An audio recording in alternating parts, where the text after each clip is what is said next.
You have met Vladimir Putin. You know that economy very well. Rumors of its collapse were greatly exaggerated. What failed to happen? I think, one, that Russia is a lot more resilient. It is the fifth or sixth largest country in the world. So it is not comparable to an Iran or Syria, for instance, in terms of U.S. or Western European sanctions. That's the first big difference. The second is that Russia started 2014, Brendan, with about $530 billion worth of reserves. Now they have about 310. It is still substantial. And the officials in Moscow told me that they were prepared to deal with sanctions continuing into 2017. Yeah, but so if I could just come in with some data. Real GDP in the last quarter, minus 2.2%, and CPI, 15.8%.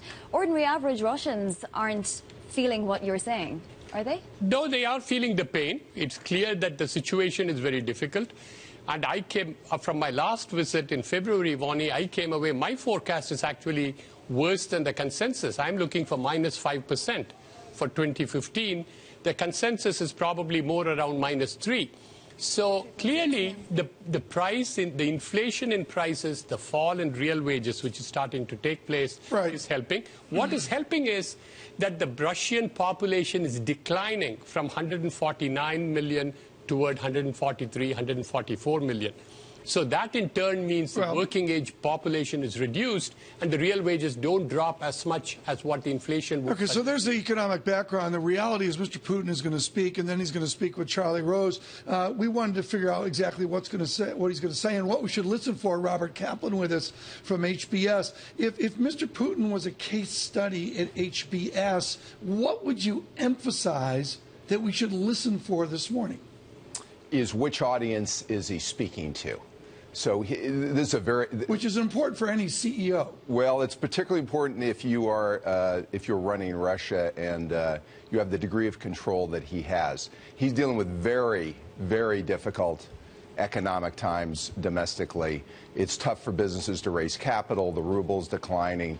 They can hide some of these impacts for a while, Who will he but not indefinitely. Domestic. To? He's very domestic.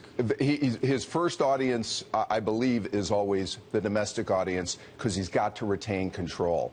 And because he has such tight control, that's the reason he's able to manage this. And he needs to some extent, position Russia as a little bit of a victim, a little bit us versus them, and that appeals to the domestic population. So you look for more discussion on Ukraine and maybe on the broader southern border of He's going to talk. He's going to talk why what's going on, what's happening to them is unfair, and how Western powers are treating them unfairly. Right, and then Brendan, do you bring in NATO on that, and you think that Mr. Rose will bring up NATO with Mr. Putin? I mean, that's hard to say. We have been hearing from Russian officials for the last 4 days just how unconscionable this act of bringing in tanks to Poland. It's a needless provocation. We have heard that language. I would expect him to say something about it. I want to ask about the event itself. Robert Kaplan, Tom and I were talking in the break about how it clearly wants to be a Davos, and you go to these events. I've been to one in Korea. They're all over. They say, we want to be the Davos of X.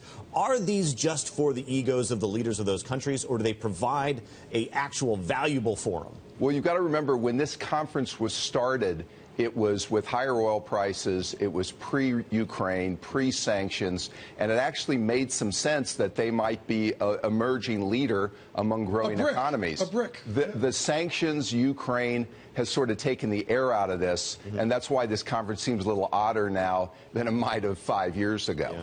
I want to talk a little bit about getting the gas out of Russia. This is a constant problem. Russia has been working with Germany to get the Nord Stream pipeline online, and now, of course, they're in discussions with Greece. You know, and this bears on what we're talking about. What does the Russian economy look like?